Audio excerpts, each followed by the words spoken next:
بسم اللہ الرحمن الرحیم۔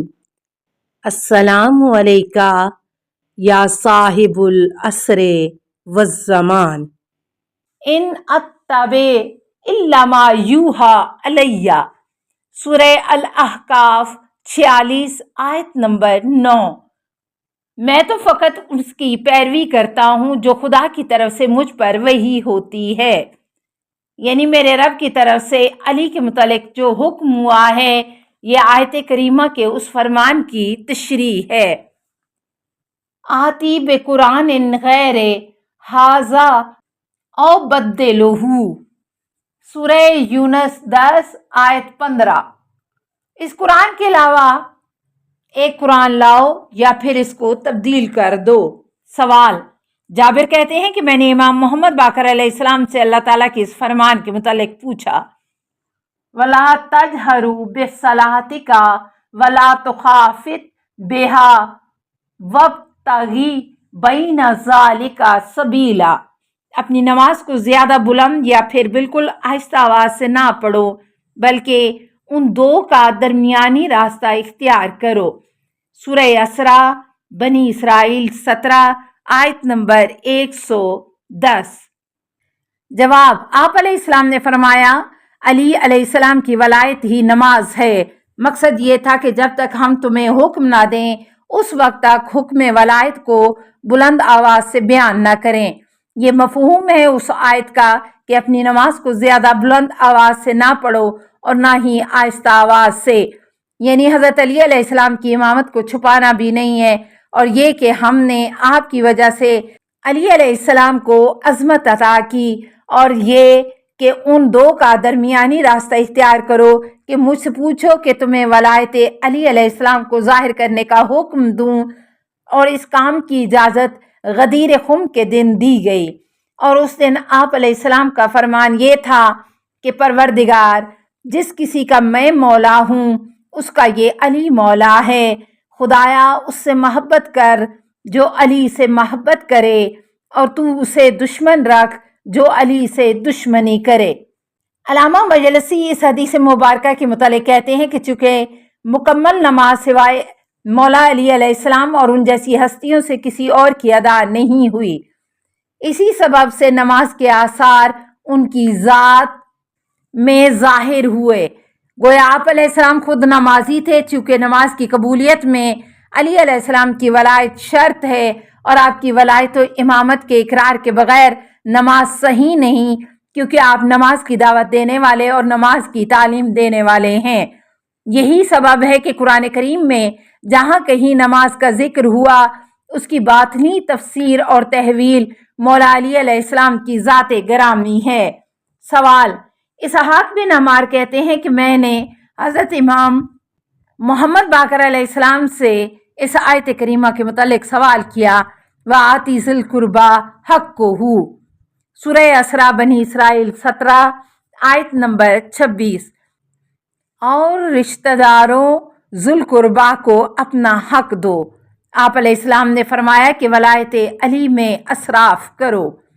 علامہ مجلسی اس روایت کی اس آیت کے ذیل میں فرماتے ہیں کہ اس آیت کریمہ کے آغاز میں ہے، وَلَا تُبَذِّرُوا تَبْذِیرًا، سورہ اسراء بنی اسرائیل 17 آیت نمبر 26، اور ہرگز اسراف اور تبذیر نہ کرو۔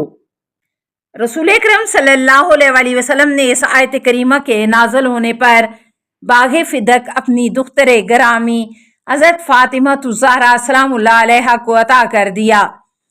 آیت کے درمیان میں فرمایا کہ اسراف نہ کرو، یعنی اپنے مال کو معین شدہ مقامات کے علاوہ صرف نہ کرو۔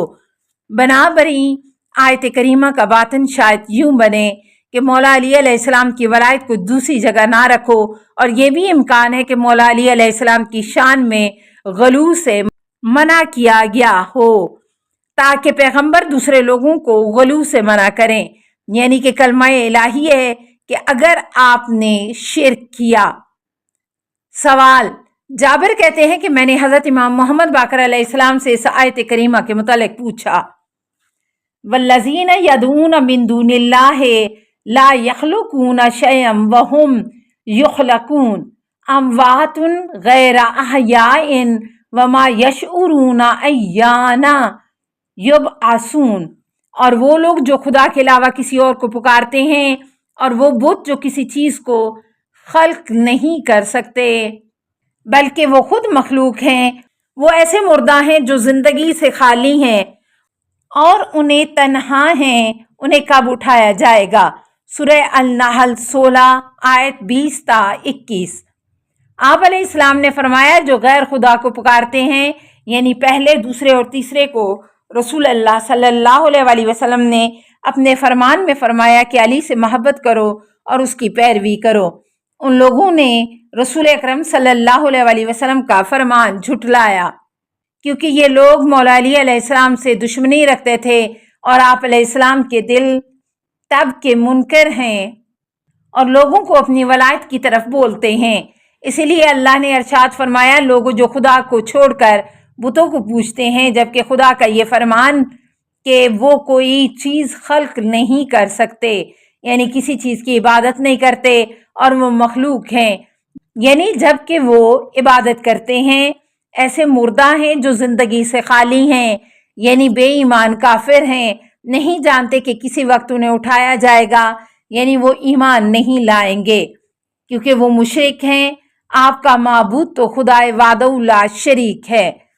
बेशक खुदा ही इबादत के लायक है, जबकि खुदा का ये फरमान कि वो लोग जो आखिरत पर ईमान नहीं लाते यानी रुजत और उसकी हकानियत को नहीं मानते, उनके दिल हक से मुनकर हैं, यानी उनके दिल काफिर हैं। वहुम मुस्तकबिरून, और अल्लाह के हुक्म से तकब्बुर और नाफरमानी करते हैं। सूरह अल-नहल 16 आयत नंबर 22, यानी अली अलैहिस्सलाम की वलायत और इमामत के हवाले से तकब्बुर करते हैं। ला जारमा अन्नल्लाह यालमु मा युस्सिरून व मा युलिनून इन्नहु ला युहिब्बुल मुस्तकबिरीन। सूरह अल-नहल 16 आयत नंबर 23। अल्लाह ताला ने ऐसे लोगों को अजाब का वादा या बेशक अल्लाह के ज़ाहिर व बातिन से वाकिफ़ है और वो तकब्बर करने वालों को कभी पसंद नहीं करता, यानी वो लोग जो मौला अली अलैहिस्सलाम की वलायत और इमामत के मुतालिक तकब्बुर करते हैं।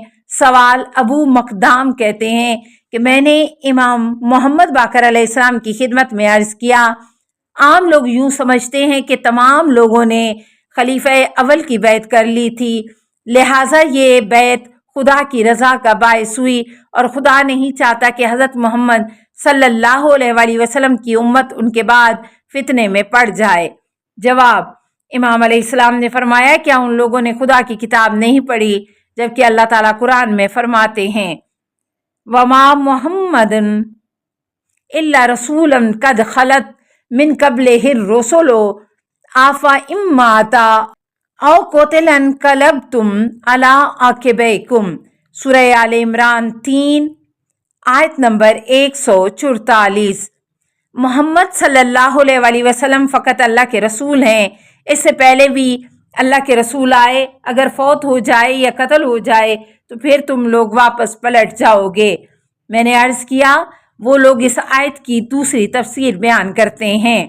आप अलैहिस्सलाम ने फरमाया, क्या ये सच नहीं है कि अल्लाह ताला गुज़श्ता उम्मतों के मुतालिक फरमाते हैं कि उन्होंने वाज़ेह दलीलों और रोशन बराहीन के बावजूद आपस में इख्तलाफ किया। अस्सलामु अलैका या साहिबल असरे वज़्ज़मान, अल अमान अल अमान अल अमान मिन फ़ितनिज़ ज़माने। अस्सलामु अलैका या खलीफतर रहमान, अस्सलामु अलैका या इमाम अल इंस वल जान, अस्सलामु अलैका या मज़हर अल ईमान, अस्सलामु अलैका या शरीक अल कुरान, अस्सलामु अलैका या काति अल बुरहान, अस्सलामु अलैका या इमाम ज़मानिना हाज़ा अजलल्लाहु फ़रजक व सहलल्लाहु मखरजक व ज़हूर का। अस्सलामु अलैका व रहमतुल्लाह। अल्लाहुम्मा सल्लि अला मुहम्मदिन وآل محمد.